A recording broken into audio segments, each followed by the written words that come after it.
continuing from where we left last video about the cloud gaming argument from Microsoft, part 4, page 33 of the document. No credible possibility of cloud gaming foreclosure in New Zealand.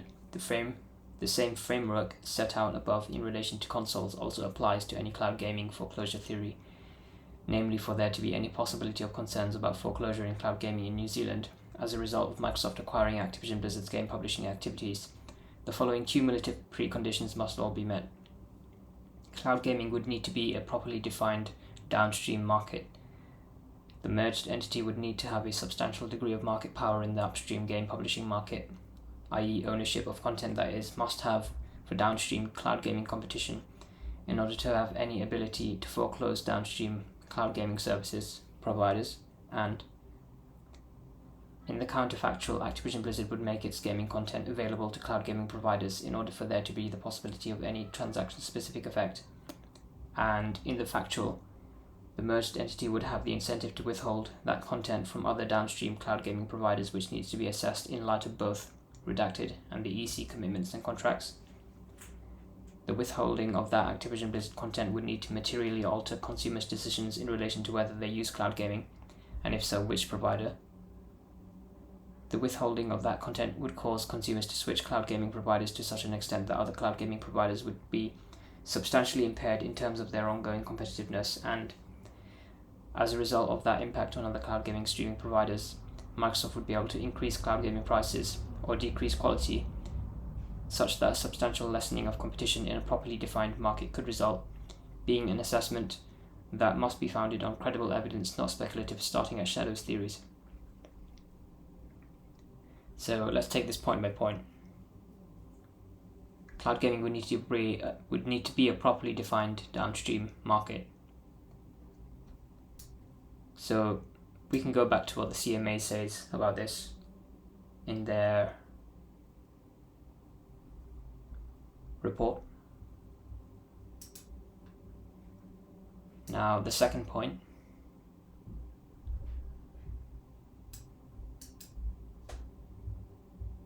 I've already talked about must-have content, how Diablo, Overwatch and Call of Duty are all very popular on the consoles, and they're also popular on PC.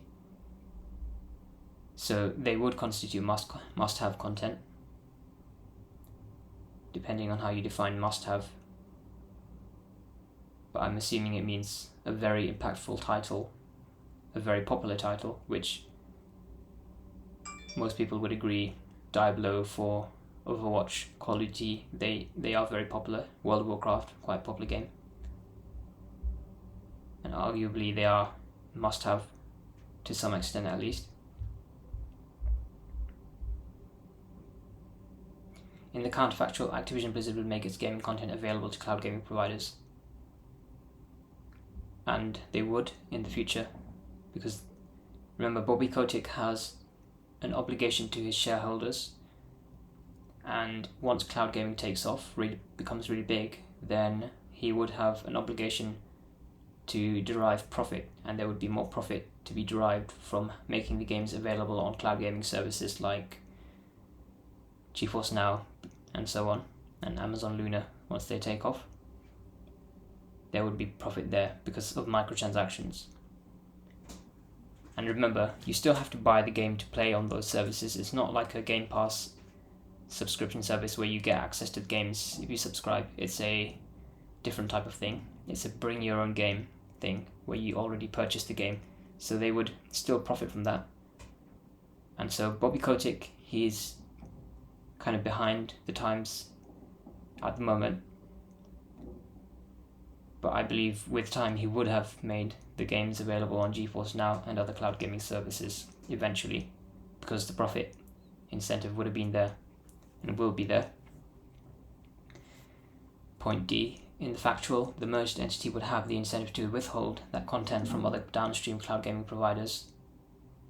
And we've already spoken about this. They do have the incentive, remember, because these are very important games and cloud gaming is in its nascency. So Microsoft can set the terms of the industry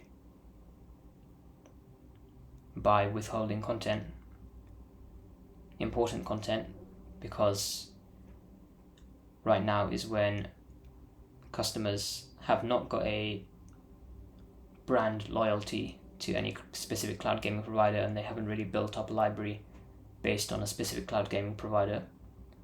So it's not like Xbox or PlayStation in that sense. It's a very new market.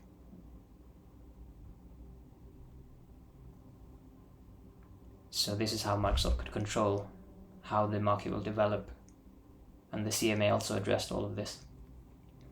In the final report, the withholding of that Activision Blizzard content would need to materially alter consumers' decisions in relation to whether they use cloud gaming, and if so, which provider. I believe it would materially alter cloud gaming. It would alter the consumers' decisions, because obviously if the games that they love to play aren't available, then they're not going to use the cloud gaming service. It's why I like to use Boosteroid, because it has my favorite game, Overwatch, and it has other games as well. It has Diablo and Call of Duty, which I don't play as much, but really I play it for Overwatch. I use Boosteroid specifically to play Overwatch. Remember, Overwatch is a very unique game. There's not really any other games like it in the market. And I think the same could be said to some extent for Diablo and for Call of Duty, because they have a lot of polish, these games. Blizzard especially. Blizzard titles have a lot of polish. There's nothing quite like them in the industry. Paladins is really the closest thing to Overwatch, but that's pretty much dead. Very few people play Paladins in comparison to Overwatch. And then Team Fortress 2 is not exactly like a hero shooter, but even that one is not as popular as Overwatch 2. There's nothing quite like Overwatch really. So it's a very important title. It's a very unique title to have. So it would materially alter consumers' decisions in relation to whether they use cloud gaming. And then if it was available on GeForce Now, if Overwatch was available on GeForce Now, then yeah, I would absolutely be using GeForce Now a lot of the time, because the streaming quality is just unmatched, unrivaled. There's no other service that gives you this level of streaming quality that looks just like native. Next point, the withholding of that content would cause consumers to switch cloud gaming providers to such an extent that other cloud gaming providers would be substantially impaired in terms of their ongoing competitiveness. And absolutely I would switch to Xbox cloud gaming specifically to play Overwatch if that was the only option I had. Of course I wouldn't want to do that, because Overwatch is, or rather Xbox cloud gaming is not good right now. The bitrate is very poor.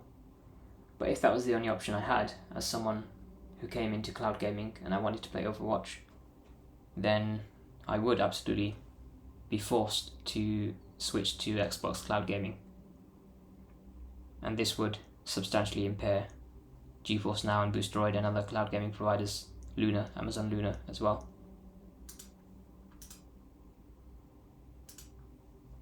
So yeah, there's that.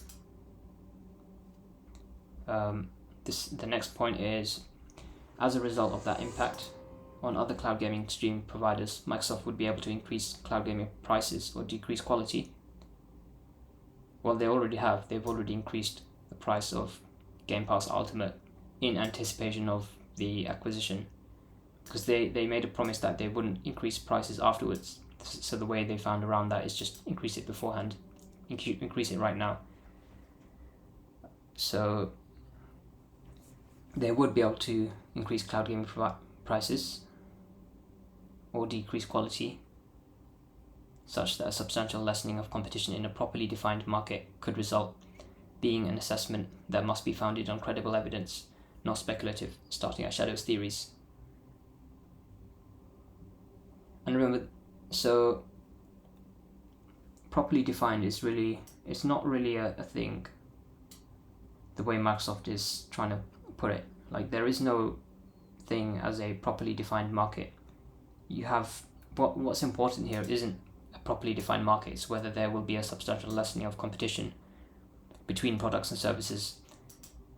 And all of these markets, especially in the gaming sector, computer gaming sector, there's overlapping markets. There is PC gaming, there is console gaming, there is mobile gaming, and to some extent there's always going to be overlap between them. So what Microsoft wants is for someone to say, this is exactly how you define a very distinct, completely separate market, which cannot be done obviously because there's overlap between the separate markets. There's overlap between PC gaming, console gaming, and mobile gaming. People have different ways how they choose to spend their time, so all of these things compete for a person's time as a product. If mobile gaming is the most convenient, then sometimes a person will choose to play on his phone. Sometimes they will choose to play on a PC. Sometimes they will choose a Steam Deck or an Asus ROG Ally, whatever really is best for them. There's so much overlap between these industries, and really it goes for any kind of entertainment, even streaming, movies, Netflix. That also competes for a person's attention to some extent. So a properly defined market, it's not really as important as what Microsoft is trying to make it out to be, in the sense of when you're trying to identify concerns with competition. It's really the locus of competition that we're talking about, where there is overlap between multiple spheres. And Microsoft is trying to put this cumulative preconditions, trying to put this on New Zealand's Commerce Commission, stating the rules of the game basically. But this isn't how it works. They cannot state the rules of the game. There is a certain way how regulators approach these topics, and they follow those procedures. It's not up to Microsoft to name the way to define the rules and change the rules specifically for them. That's not how this works. They cannot just sit here and go A, B, C, D, E, F, D, G and say that these are the specific points you must consider. This isn't how it works. Microsoft doesn't have that position that they can dictate these terms and these rules. Commerce Commission, New Zealand Commerce Commission has their own rules that they are obliged to follow, and it's not what Microsoft is saying here. None of these preconditions are met. I've already addressed this. They have been met. They've been met, especially for these initial points. And this last point is really just Microsoft making things up. CMA has already addressed how there could be a substantial lessening of competition. And we will look at the CMA final report later on. Okay, point 4a. Cloud game streaming is not a separate market. It is a feature that provides an alternative means for gamers to access content in the broader game distribution market. I've already addressed this because this whole statement only applies to Xbox in the current day market in the way that they are offering it. It doesn't apply to cloud gaming in general, and it doesn't apply to Xbox's future plans that they've already made clear with Project Keystone, and by potentially offering a standalone cloud gaming product. The SOI invites submissions on whether it is appropriate to define a separate market for cloud gaming. Neither the required legal framework nor the evidence supports any finding that there is a separate market in New Zealand for the supply of cloud gaming services. In particular, as the NZCC will be aware, the Commerce Act defines the term market as meaning a market in New Zealand for goods or services, as well as other goods or services that are substitutable for them as a matter of fact and commercial common sense. This is the important part, is the substitutability of a product.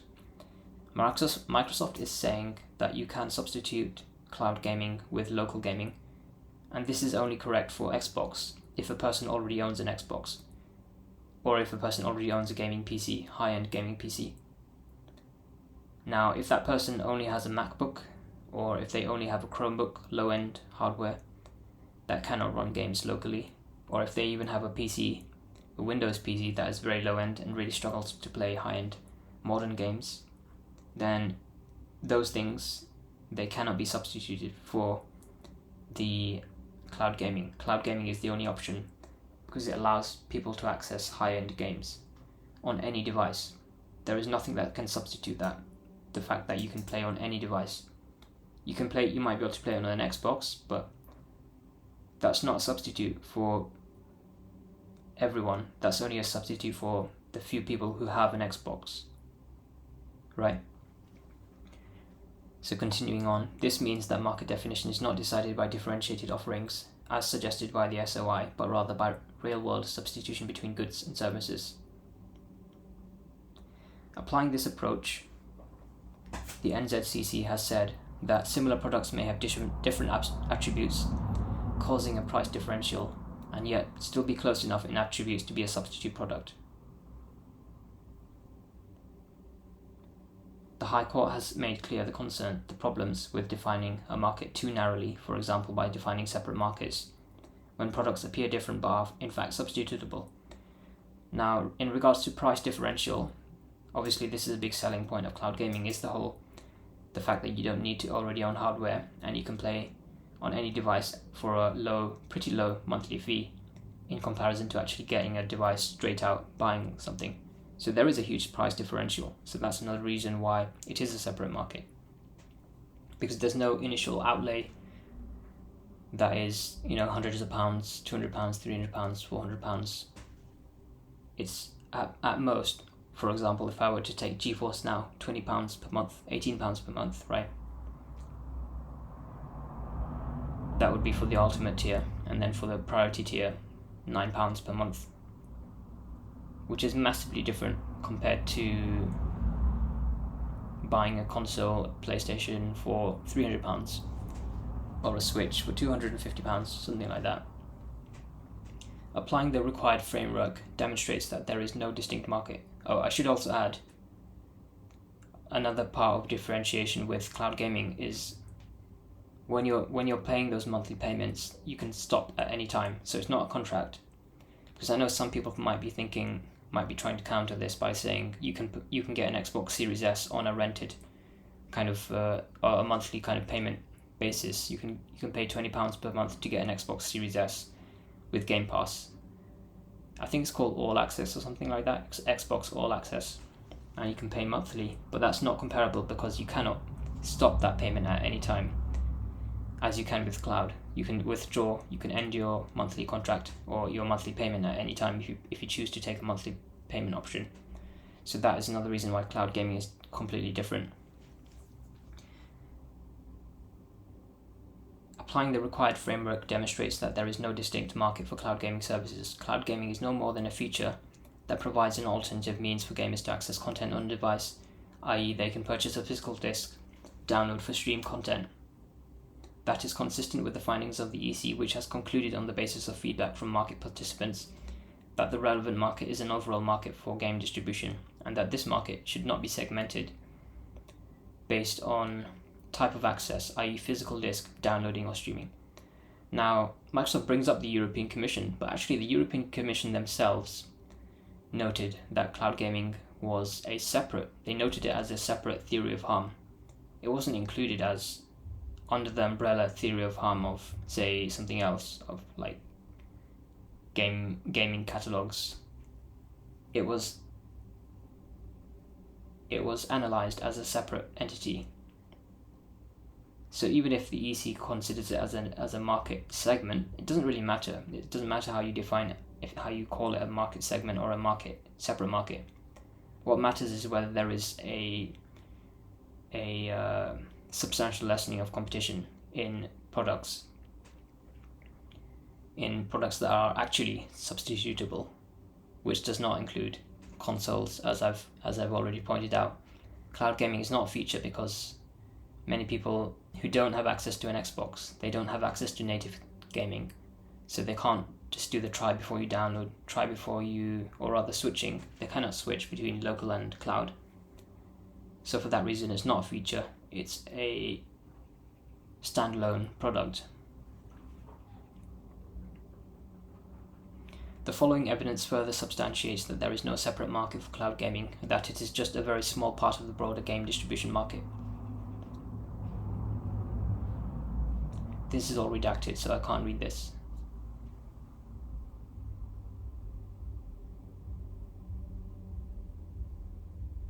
It is very small, yeah, at the moment.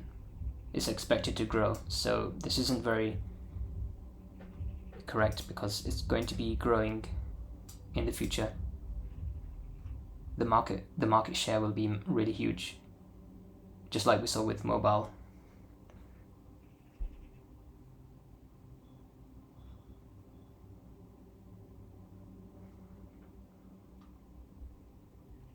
And then continuing on, the CMA's final report did not engage with feedback from an array of market participants in considering the relevant market definition applicable for cloud gaming.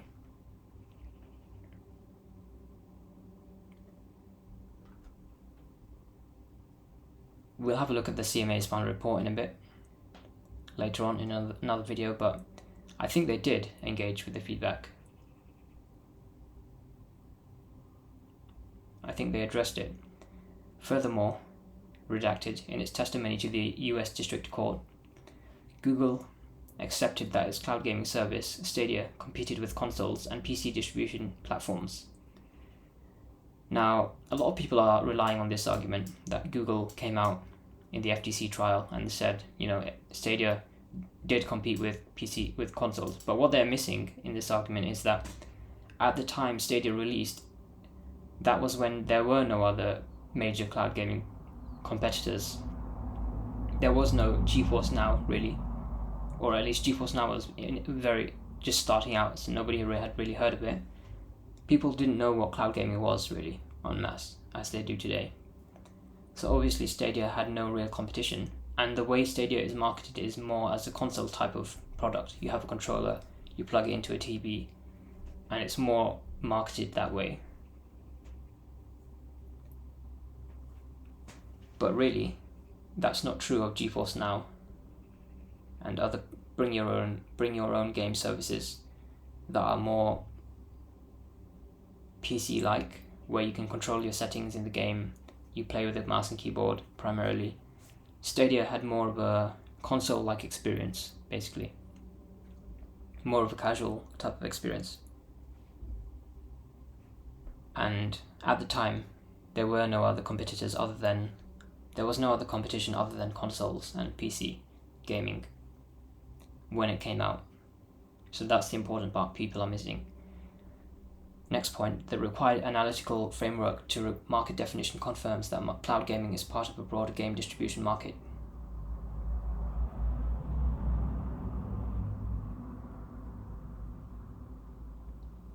As set out in the NZCC's M&A guidelines, the analytical approach to defining a market is whether and to what extent consumers would substitute to alternatives in response to a small but significant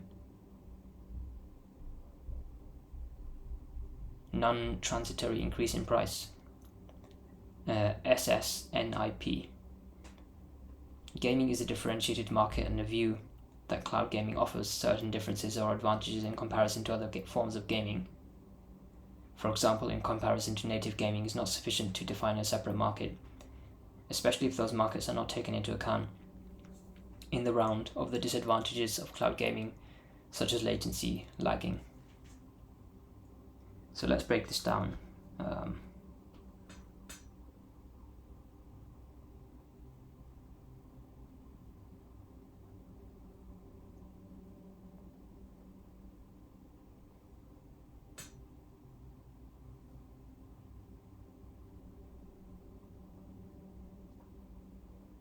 Now the latency thing is being addressed, especially with GeForce Now, their newest tier. They've already proven that this can be resolved.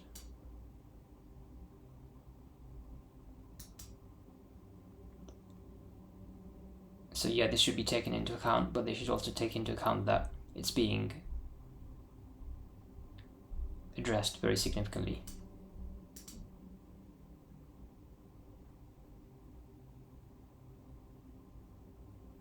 Gaming is a differentiated market, and a view that cloud gaming offers certain differences.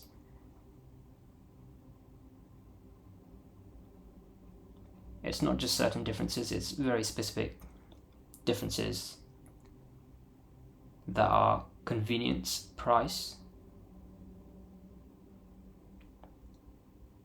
running costs, like electricity usage, all of these things.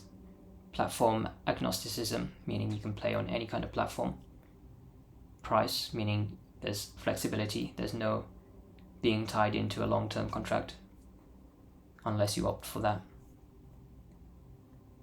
Flexibility with how you pay for cloud gaming. These are big differences compared to native gaming. And they are sufficient to define a separate market. But it doesn't really matter, even if you think it's not enough to call it a market. It's not really relevant to the question of, do they pose a substantial lessening of competition?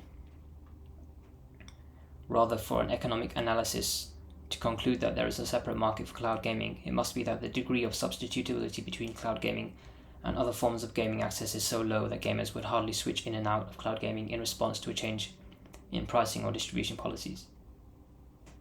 So I'll give myself as an example. I am a Mac user, right? So I would have no option other than cloud gaming if I want to play on my Mac, other than if I use Crossover, which is a very imperfect solution because it's having to run on multiple layers of translation. So Crossover does really struggle. It's running on a Wine backend. So it's not really a substitute for me, and most people will not purchase Crossover because it's too complicated to use as a general consumer. Not only that does it cost £70 upfront cost, then there's also the annoyances of having to load the shaders every single time you start the game. You have to build the DirectX Vulkan shader cache every single time you start the game up, and that takes quite a few minutes. So most consumers are not going to see this as an option, as a legitimate option if they're on a Mac, right? So most people will have no option but to use cloud gaming services. And therefore, there is no substitutability, there is no degree of substitutability in this case, in my case, or in other consumers' case that are on Mac. The assessment is made as set out in the NZCC's M&A guidelines by means of the hypothetical monopolist test, which poses the question, what would cloud gaming users do if the price of cloud gaming were to change by an SSNIP? If it were to change significantly, too significantly for me, then I would simply stop playing and I would have no choice. So that would be anti-consumer, that would not be good for the consumer, because they would be forced not to enjoy that form of entertainment. Applying that framework, and notwithstanding that cloud gaming is a nascent technology, which means data on customers' behavior in response to a change in prices or content availability is scarce, there is nonetheless clear evidence that cloud gaming is and will remain a substitute in native gaming for the foreseeable future. So this statement is correct. Cloud gaming is a substitute for native gaming. But it doesn't really work the other way around as well, right? Because once you go to cloud gaming, and once you understand that cloud gaming is good enough, you have no reason to go back to native gaming, because why would you force yourself onto a specific hardware, specific device at a high cost? Why would you not just stick with cloud gaming? When GeForce Now cloud gaming is more than good enough to replace native gaming. So there's no reason for me to go back to native, unless there's a game I cannot play otherwise, like Overwatch. And so cloud gaming is a substitute for native gaming. Native gaming is not a substitute for cloud gaming, because native gaming is backwards, it's anti-progress. Cloud gaming is the progress. It's like with streaming. We don't go from Netflix to Blu-ray, right? Because that would be anti-progress, that would be going backwards. We go from Blu-rays to Netflix to streaming. We don't need to use a Blu-ray anymore. We watch things on our phone, on our TV, all via the internet, and we don't need to use a disc-based media because that is the outdated technology, and native gaming is outdated technology. So for the foreseeable future, native gaming is not a substitute for cloud gaming. So let's read this. Cloud gaming is simply a delivery mechanism that provides users with an alternative way to access content on a device. The content provided is no different to what is available to download or purchase on a physical disk. Gamers are not motivated by the location of the content or the means of delivery. This isn't correct. For example, whether they are using computing power locally or in the cloud. This isn't correct because gamers do prefer, if possible, not to have to use their device locally, right? Because you're having to power your device. Not only does that reduce the longevity of your device if it's playing high-end games and there's wear and tear on your hardware, on your graphics cards and things like that, there is also power usage running up your electricity bill. There is also heat generation, and there's fan noise, which means if you play games locally, your system is struggling to cool the computer. There's going to be fan noise. So this whole statement is not correct. Gamers are motivated by the location or the means of delivery. That's the whole point of cloud gaming, is it's much more convenient than local gaming. They instead choose a gaming experience based on whether it provides enjoyment at an attractive price point.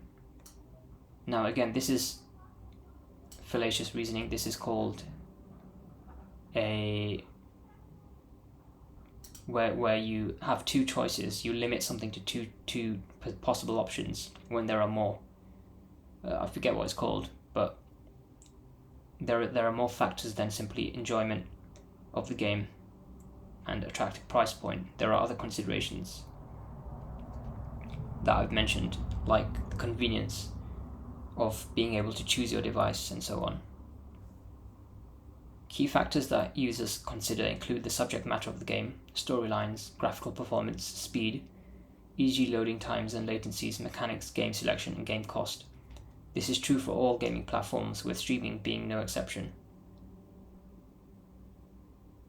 Oh yeah, I remember what it's called. It's called a... what's it called? Okay, I can't remember the name of the fallacy, but this is not a logically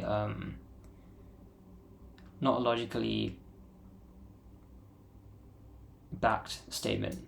It's not backed by logic. It's just Microsoft making claims that are just random. They're not really backed up, because there are obviously more factors than what they've listed here. It's more than of these things. This is true for all gaming platforms, with streaming being no exception. So Microsoft is saying that you, the consumer, does not care about electricity usage, about fan noise being generated, about battery life. Remember, cloud gaming has a big effect on your battery life if you're playing on a device that is portable, like a laptop or a Logitech G Cloud handheld device, or a Steam Deck, or an Asus ROG Ally. All of these things have battery life concerns, and mobile as well. So cloud gaming makes your battery last a lot longer because the processing is not being done on device, it's being done remotely in the cloud. So there's a lot less battery consumption, which means you get to spend more time playing. So that's another factor that is additional to what Microsoft has listed here. Second point, as a matter of practicality, gamers only have so much leisure time for gaming. Inevitably, any time spent on cloud gaming constrains the time available for native gaming, and vice versa, demonstrating inevitable constraints between them, i.e. that a provider of cloud gaming needs to ensure its price and service offering is sufficiently competitive with native gaming, and vice versa, to attract gamers' leisure time. Now, this whole statement, really, you could say this is true of anything, of any leisure activity. You could say this, that other things compete for your time, like going to the cinema, going to the movies, watching Netflix, playing sports outside, or going on holiday. Any number of leisure activities compete for your time. So this isn't really relevant. This is just random. It doesn't have any. It's not a good argument that Microsoft is putting forward, because every leisure activity competes to attract your gamer's time. Because gamer, there is no such thing as gamer, really. There is just people that enjoy doing certain things, right? And there's no specific definition of a gamer. How are they defining a gamer? It's not like a gamer will always, all the time, prefer to play games rather than do other activities. I'm a gamer and I'd rather do other things than gaming a lot of the time. In the summertime, say the weather is good, you would rather be outside. You'd rather be going outside than playing games. So they can't just restrict it to native gaming and cloud gaming. Then if they're going to bring this argument up, they need to include everything, every leisure activity that can be competitive for a person's time. Next point, the very fact that cloud gaming accounts for a small share of the gaming market, approximately 1% in 2022 worldwide, indicates that it is constrained by existing means to access games, such as native gaming, on console, PC, or mobile, either on a buy-to-play basis or on a subscription basis. Not necessarily true. This is not necessarily true. It's not constrained necessarily by existing means. What this means, the fact there's a small market share, means that a number of things is causing the small market share. Number one, internet access, infrastructure not being good enough at the moment to get enough people playing because of the latency problems, and the fact that most cloud gaming providers offer a very poor bit rate as well, which means the image quality degrades and it looks very poor in comparison to native. But this isn't true of something like GeForce Now, and this will not be true in the future of other cloud gaming providers as they upgrade their infrastructure as well. And then there's the fact that a lot of games are simply not playable on cloud gaming services. They're not in the library, like Overwatch is not on GeForce Now, Call of Duty and other Activision games, and GTA 5 is not on GeForce Now. So that's another reason. Next point, while one feature of cloud gaming is to allow gamers to access their preferred titles on multiple devices, it is also the case that a gamer will need at least a device. The overwhelming majority of cloud gaming, approximately 98%, happens on devices capable of offering a native experience: PC, console, and mobile. This is incorrect. Remember that I'm on a Mac right now, and many people will be playing on a Mac. Many people will be playing on their mobile, and a mobile has nowhere near enough power to play a fully fledged high-end AAA title like Apex Legends, the full version. They had a version specifically made for mobile, that was Apex Legends Mobile, much downgraded version of that, so not the same. You wouldn't be able to play Final Fantasy 16, you wouldn't be able to play Starfield on your mobile, you wouldn't be able to play Call of Duty Modern Warfare on your mobile. You could only play the mobile version of that, which is a significantly lesser experience. So it's not capable of offering a good experience or a comparable experience to the AAA version of that. And obviously if you're on a Mac, then you cannot play natively many games. So this isn't relevant, and this isn't correct. They are misframing the specifications of mobile devices. And the third point, data on the use of cloud gaming today does not support the existence of an emerging demand for cross-device gaming. For example, in 2022, Game Pass Ultimate subscribers, i.e. gamers on Xbox, PC, mobile, or other devices who have access to Xbox cloud gaming, played on average redacted devices worldwide and in New Zealand. This suggests that gamers primarily play on a single device regardless of whether they play natively on the cloud, and that therefore the native experience will continue to constrain their cloud gaming adoption.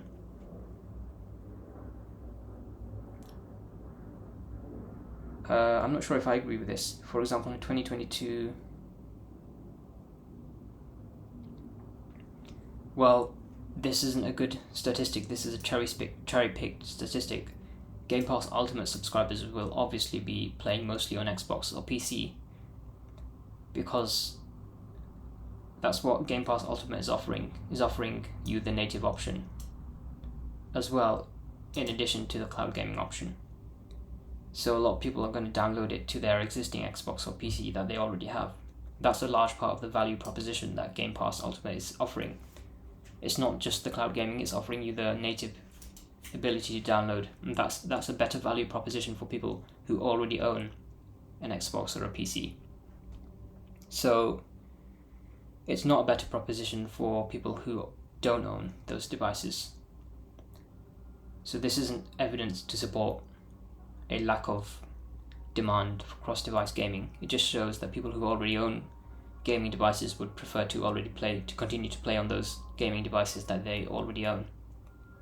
This isn't evidence of what Microsoft is putting forward. If gamers have the ability to play on multiple devices, then they would take that. There's no real evidence to suggest otherwise.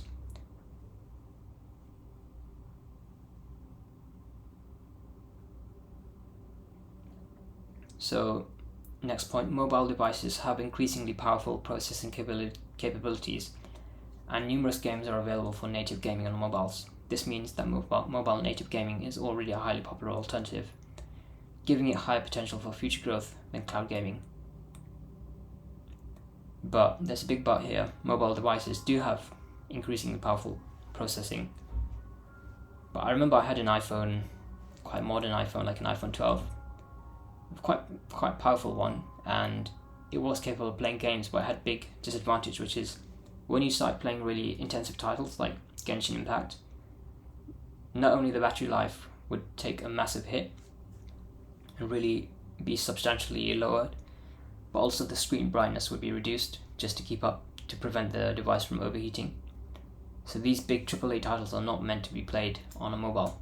I mean, they are. Genshin Impact is played on a mobile, but it's very intensive, and the mobile experience suffers because of battery life and because of the brightness problems, device overheating, things like that.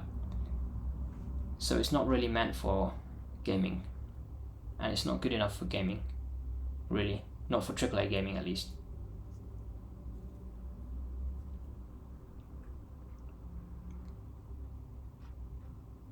So we're going to leave this here. I think we've gotten up to point 4 of D, of page 36. I'm going to continue it later and assess Microsoft's claims. I hope this has been interesting, diving into their arguments and giving some opinions.